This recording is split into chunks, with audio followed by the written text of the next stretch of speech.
Coming ಡೇಸಲ್ಲಿ ಈ song ದೊಡ್ಡ ಹಿಟ್ ಆಗೋದ್ರಲ್ಲಿ ನೋ ಡೌಟ್. ಅದು ಆ ಸಾಂಗ್ನ ಪರ್ಫಾರ್ಮ್ ಮಾಡಿದ್ದು ನಮ್ಮ ಲೇಖಾ ಮೇಡಮ್ ಅವರು. ಸೊ ಅವ್ರ ಬಗ್ಗೆ ಹೇಳಬೇಕು ಅಂದರೆ, ನಾನು ಎಲ್ಲ ಭಾಷೆ ಸಿನಿಮಾಗಳನ್ನು ನೋಡ್ತೀನಿ. ಅಲ್ಲಿ ಕೀರ್ತಿ ಸುರೇಶ್ ಸಮಂತ್ ಅವರೆಲ್ಲ ತುಂಬ ಸೆಟಲ್ಡ್ ಆಗಿ ಆ್ಯಕ್ಟ್ ಮಾಡ್ತಾರೆ. ಈ ಸಿನಿಮಾ ಫೈನಲ್ ನಾನು ನೋಡಿದಾಗ ಆ ರೇಂಜಲ್ಲಿ ಆ್ಯಕ್ಟ್ ಮಾಡಿರೋಂಥ ಆ್ಯಕ್ಟ್ರೆಸ್ಸು ನಮ್ಮ ಕನ್ನಡದಲ್ಲಿ ಲೇಖಾ ಚಂದ್ರ ಅವರೇ ಇದ್ದಾರೆ. ಸೊ ಇದು ಮುಂದಿನ ದಿನಗಳಲ್ಲಿ ಸಿನಿಮಾ ರಿಲೀಸ್ ಆದಾಗ ನಿಮ್ಗೆ ಗೊತ್ತಾಗುತ್ತೆ, ನೆಕ್ಸ್ಟ್ ಲೆವೆಲ್ ಪರ್ಫಾರ್ಮ್ ಮಾಡಿದ್ದಾರೆ. ಇವತ್ತಿನ ಜನ್ರೇಷನ್ಗೆ ಎಲ್ಲ ಹೆಣ್ಮಕ್ಳಿಗೂ ಒಂದು ರೆಪ್ಲಿಕಾ ಆಗಿ ಅವು ಎಲ್ಲ ಮಿಡಲ್ ಕ್ಲಾಸ್ ಹೆಣ್ಮಕ್ಳನ್ನ ರೆಪ್ರೆಸೆಂಟ್ ನಮ್ಮ ಲೇಖಾ ಅವ್ರು ಮಾಡ್ತಾರೆ. ಒಂದು ಒಳ್ಳೆ ಮೆಸೇಜ್ ಕೊಡ್ತಾರೆ. ಈ ಸಿನಿಮಾ ಬಂದು ಕಂಪ್ಲೀಟ್ಲಿ ಒಂದು ವುಮೆನ್ ಓರಿಯೆಂಟೆಡ್ ಸಿನಿಮಾ. ನಾನು ಆಲ್ಮೋಸ್ಟ್ ಒಂದು 60 ಡೇಸ್ ಶೂಟ್ ಮಾಡಿದ್ದೀವಿ. 52 ಡೇಸ್ ಅವ್ರು ಇದ್ದಾರೆ, ಜಸ್ಟ್ ಅರ್ಥ ಮಾಡ್ಕೊಳ್ಳಿ.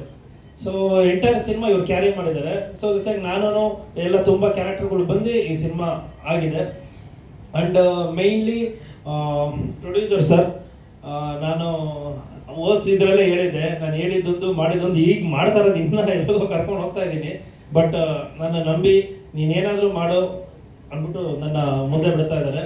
ನನ್ನ ಇಂಟೆನ್ಷನ್ ಇದ್ದಿದ್ದು ಒಂದೇ, ಈಗ ತಮಿಳವರು ಮಲಯಾಳಂ ಅವರೆಲ್ಲ ಬಂದ್ಬಿಟ್ಟು ನಮ್ಮಲ್ಲಿ ದುಡ್ಡು ಮಾಡ್ಕೊಂಡು ಹೋಗ್ತಾ ಇದ್ದಾರೆ. ನಾವ್ಯಾಕೆ ಅಲ್ಲೋಗಿ ದುಡ್ಡು ಮಾಡಬಾರ್ದಲ್ವಾ? ನಮ್ಮಲ್ಲೂ ಸ್ಟ್ರಾಂಗ್ ಆಗಿರೋ ಕಂಟೆಂಟ್ ನಾವು ಮಾಡಿದ್ದೀವಿ. ಸೊ ನಾವು ಹೋಗೋಣ, ಅವ್ರ ಸ್ಟೇಟಿಂದ ರೆವಿನ್ಯೂ ಒಬ್ಬ ಹೊಸಬನಾಗಿ ನಾನು ತೊಗೊಂಡು ಬಂದೇ ಬರ್ತೀನಿ, ಆ ಕಾನ್ಫಿಡೆಂಟಲ್ಲೇ ಹೋಗ್ತಾ ಇದ್ದೀನಿ.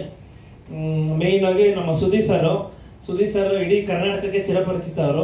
ಸೊ ನನಗೆ ಯಾವಾಗ ಕರೆದ್ರು ಏನು ಕರೆದ್ರು, ಸರ್ ನಿಮಗೋಸ್ಕರ ನಾನು ಬರ್ತೀನಿ, ನಿಮಗೋಸ್ಕರ ನಾನು ನಿಂತ್ಕೋತೀನಿ, ಸರ್ ನಿಮ್ಮ ಟೈಮ್ ಪಂಚಾದ್ರೂ ಕರೀರಿ ಸರ್ ನಾನು ಬರ್ತೀನಿ ಅಂತಾರೆ. ಆ ಥರ ಒಂದು ಫ್ರೆಂಡ್ಲಿ ನೇಚರ್ ಇರೋಂಥ ಪರ್ಸನ್ನು.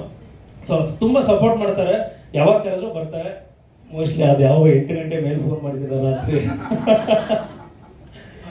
ಹೇಳ್ಬಿಟ್ಟಿದ್ದೀನಿ, ಇಲ್ಲಾಂದ್ರೆ ನೀವು ಬರ್ತೀರಾ ನಂಗೆ ಗೊತ್ತು sir. And second song release ಆಗಿದೆ. ಸೊ ನಿಮ್ಮ ಸಪೋರ್ಟ್ ಇದೇ ಥರ ಇರಲಿ.